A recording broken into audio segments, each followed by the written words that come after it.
உற்சாகமான காலை வணக்கம். மலையாண்டிவட்டினம் நான் வசிக்கின்ற இல்லம் அரசு உயர்நிலைப்பள்ளி அருகில்.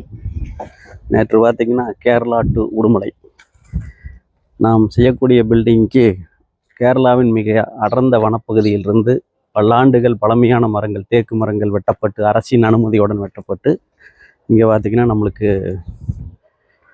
நம்மளுடைய நண்பர் திரு ரமேஷ் அவர்களுடைய மரமில்லுக்கு வந்துருங்க கேரளாவில். அங்கேருந்து நம்மளுக்கு வேணுங்கிற அளவுக்கு சைஸ் பண்ணி மிகச்சிறந்த மரங்களாக தேர்வு செய்து நேற்று வந்து லோடுங்குது தேர்வு செய்து நம்ம செய்கிற பில்டிங்க்கு மட்டும் நம்ம வீட்டை வந்து அடையும். இங்கிருந்து நம்ம தலைச்சிறந்த கார்பெண்டர்களை வச்சு நம்ம செய்யக்கூடிய பில்டிங் நல்ல முறையில் கிரில் டிசைன் போட்டு அழகான முறையில் வடிவமைக்கப்பட்டு நம்ம செய்கிற பில்டிங்கில் பொருத்தப்படுகிறது. அதற்கு ஆதரவு தந்து கொண்டிருக்கும் எனது அருமை நண்பர் திரு ரமேஷ் அவர்களுக்கு என்னுடைய நெஞ்சார்ந்த நன்றிகள். வாழ்க வளமுடன்.